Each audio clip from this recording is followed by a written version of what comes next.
Hi everybody, welcome to today's tutorial. So today we're going to learn how to add people to our architectural renders, just to give a sense of scale and the theme to the design. So here is one of the renders that I've done in my undergraduate. So let's start. So the first things to do is to choose the appropriate person that you're going to put into the image. Choose it according to the design that you're showing and its function, its concept. And the second thing is to choose it according to the angle where you're going to place the person. So if I'm going to place a person over here, the angle would be different compared to if I'm going to place a person over here. So for this image, I've already chosen an image. It's a PNG. So you can either download JPEG or PNG from Google. It's a lot of other websites where you can get these images. I'll put a link to some of them in the description below. So let's get this image right into Photoshop. Alright, now the next step is adjusting the scale and adjusting the angle of the image according to where you're going to place your person in your render. So for that, just I'll just put this person over here. So yeah, so first things first, I need to understand what the height of this person will be compared to the height of the building. So we know that the height of the person can be around between 5.5 feet to maybe 6 feet 3 inches. So let's just get a scale of the image. So this window, according to my design, is at 7 feet. So we know that if we kind of place the image, we know that the height of this person will definitely not exceed this level in perspective, and it will have to be even a bit lesser if the human has to look correctly in scale. So I'll have to scale it down a little bit more. Alright, so now after that, what I need to do is I need to adjust the angle of the person in such a way that it's aligning with the perspective. So you see, it needs to be aligned a little bit. So I'll just change that. So press Ctrl T to bring your transform tools, then press Ctrl and click one of the vertices to skew the image and distort it to kind of adjust the perspective. So I'll adjust a little bit over here, maybe drag this up a little bit too. So that looks a little bit better. So you see the perspective is a little better now. So yeah, I'll adjust a little bit more.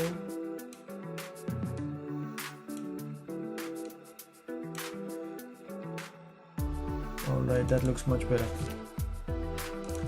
Alright, so let's go to the third step, that is adjusting the tones and adjusting the lighting of the person compared to the render. So you see that this is kind of a little more darker tone compared to this person which is in a very lighter tone. So the easiest way to do that is to adjust the image after setting it in black and white. So for that, let's just go down over here, select the black and white option. So what we're doing is we're just temporarily setting the all images black and white so we can read the tones easier. So we see that there's a darker tone here and suddenly there's an odd lighter tone over here. So for that, let's just go to our person layer. We'll just group it first and put it in this group and just rename it as person. Always guys, group your layers, it's much easier to work in that way. So now let's put a levels on that group. So we'll just put it right above our group and attach it to our group by clicking this icon over here, so that it's affecting only the group, only this group and nothing underneath. Okay, so in the levels tab, these kind of help you in adjusting the tones. So we'll just make it a little bit darker, so that you with a little bit of gauging the colors, you can understand the tones, that if it's correct or not. So we see that now if we go a little bit darker, so I think something over here looks right. So we see that the person is not standing out, but it's staying in tone with the render. Alright, now that looks good. You see the difference that is made. So let's just switch off the black and white, and now we see the person sitting much better in the render. Now the thing that we need to do is adjust the lighting on the person. So when we see this image, we see that there's a source of light that is hitting this side of the wall of this image, and this side is in darkness. So we know that the person's this side of this person's body has to be lit compared to the other side. So how we can do that is painting in the light and shadows. Basically, we're going to add light and shadow to the person's body digitally. So let's just make a new layer right on top of the top of the person layer, and what we need to do is set the layer mode to soft light, the blend mode to soft light right over there, and we'll just attach that layer again onto this. So just press alt and come in this area between the two layers, and just click it so that it gets directly attached to this layer. So whatever change or whatever addition that you put in this layer will only affect the part that is visible in this layer. Alright, so I think we can increase our levels a little bit more. I think it's a little too dark now. Yeah, that looks better. Now we just go into this image over here. Okay, so for that, now what we need to do is paint in the lighting. So we can just take our brush tool and go set our colors black and white in our color palette, and reduce the opacity to around, I think, 20%, and take a very soft brush. Now we just slowly paint in the color. So yeah, as you can see, just switch it on, switch off, so you can see that the addition of the light I'm giving. So I'll add a little bit more of light over here. So you see, like, the areas of his pants and all are looking in the same color, so we'll just add a little bit light over here and a little bit light over here, and we'll darken the other areas. So we just reverse this or press X and just paint the other areas to darken it.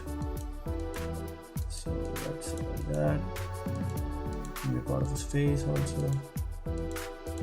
So it kind of makes the image more natural and looks as if the person's in the scene.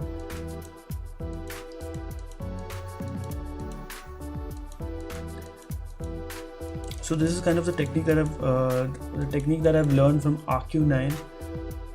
They're a professional visualization agency. Yeah, so I'm just putting it in. Just making it dark. I'll just reverse it, paint some more lights in some places, reduce the brush size, darkness on this side.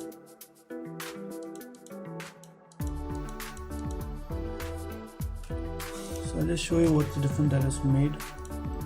So you see how it looks more natural with the added shadows that we have put on the person. So it's necessary that you guys do this. Apart from adding the extra shadow that we'll be putting over here later on in the video, we need to add a little bit more depth in the shadows that are in the existing person's image. So you can even, sometimes the image that you choose may have reverse lighting, like for example, this image may have had this part is dark and this part is white. You can even use this technique to reverse the lighting that's already existing in your image so that it suits the render. Alright, so that looks good. So the final thing that we have to do is add a little bit of add the shadow of the person on the image so it looks realistic. So for that we'll just make a copy of a person group and we'll just make it into a single layer merge group, and we just copy it, and we will use our threshold command, image adjustments, and I think threshold is to make it completely dark. Slide it all the way to the right. So we got a dark image right over there. Now we'll position the shadow. So we know that light is hitting here, so the shadow, if you can just see the shadow, that's how it's falling in the direction over here. So we'll kind of try to imitate that. We'll just Control T and we angle it in that side. We know the shadow won't be so long, it looks a little odd, so it has to be shortened. So what we need to do is we'll position it right at his feet.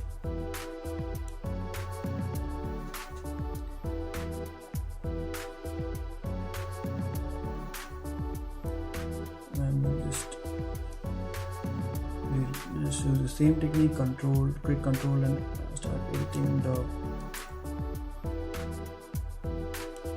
control points. Yes, it's better. So the two important things about the shadow is that shadows will always fade toward when it gets away from the person, and the second thing is the shadows will never have such fixed edges. So for the fading we need to kind of mask it out, and for removing the fixed edges we need to blur it. So for masking it out, let's add a layer mask, and we reduce opacity and just increase the opacity by 50% and off.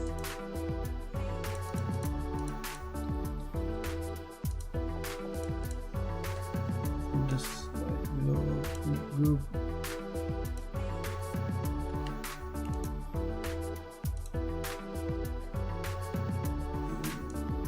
Use opacity of the layer, natural look. I think we need a little bit more to move back, so I'll just bring back a little bit.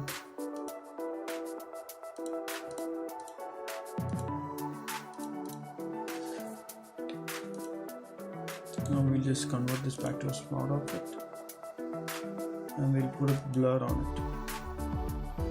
So this is a Gaussian blur.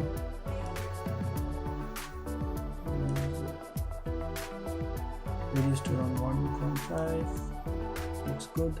You see that the edges have smoothened out. Yes, looks much better. Yeah, you could refine this a little bit more, but I think that's fine for now for this tutorial. So you can reduce the opacity a little bit more. Maybe darken this area of the image. Go back to your group and into your soft group.